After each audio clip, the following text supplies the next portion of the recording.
Kelas 10-10 apakah sudah siap?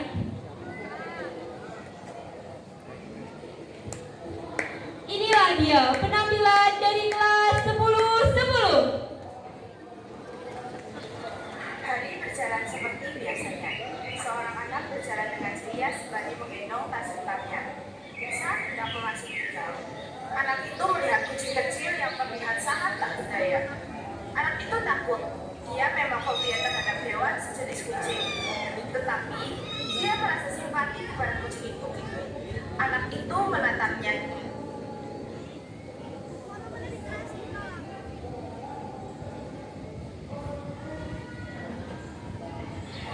Hari berjalan seperti biasanya.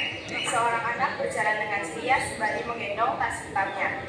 Saat hendak memasuki gang, anak itu melihat kucing kecil yang terlihat sangat tak berdaya. Anak itu takut. Dia memang fobia terhadap hewan sejenis kucing. Tetapi dia merasa simpati kepada kucing itu. Anak itu menatapnya sebentar sebelum kembali berjalan.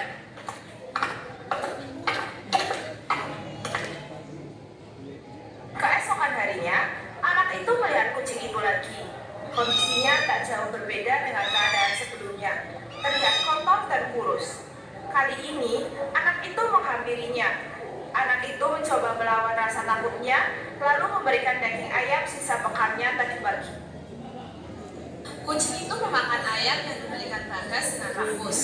Bagas tersenyum melihatnya, lalu tak lama ia segera pergi untuk kembali ke rumahnya sebelum kena omel oleh ibunya.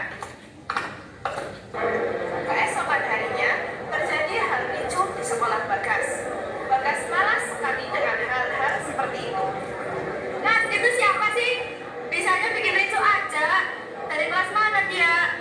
Pada sekali lihat anak kayak gitu, dia pikir dia keren kan gitu. Katanya dari kelas 10-10. Mungkin. Hei, lihat ini. Hahaha. Bagas hanya menatap biang kerok itu dengan malas, lalu menggelengkan kepalanya. Bel berbunyi, lalu mereka berjalan menuju kelas mereka.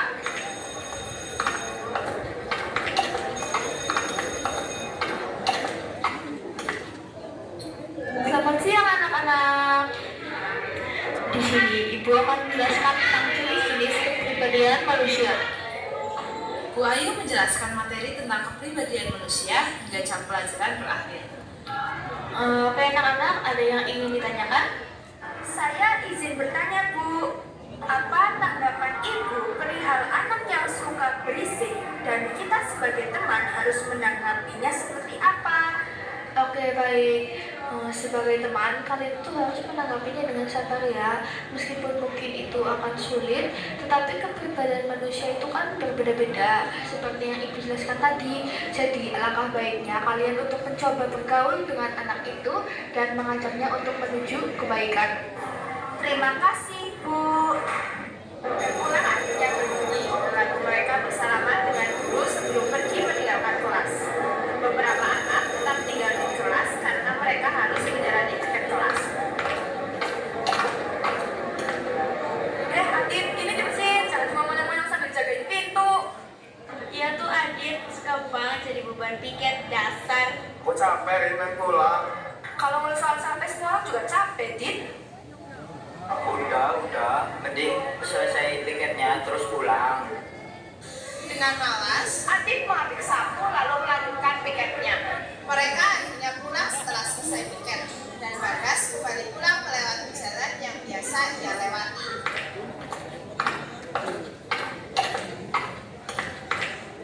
Mau kasih makan kucing deh, pasti dia setia di sini. Mata Bagas menatap punggung seseorang di tempat biasa kucing itu tidur. Siapa? Yang macet kaget. Dimas, kirain kamu anak nakal yang bahkan gak akan punya rasa iba sama anak bul ini. Itu ya, jangan suka menjudge orang dari sampulnya dong.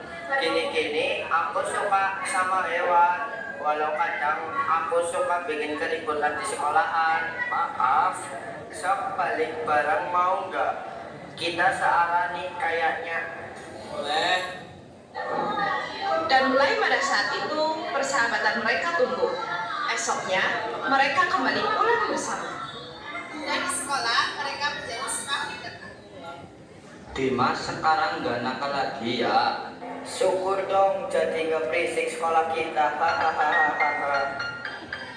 Hal yang dapat kita peroleh adalah don't judge book by the cover, yang artinya jangan melihat seseorang hanya dari sampulnya saja. Terima kasih teman-teman.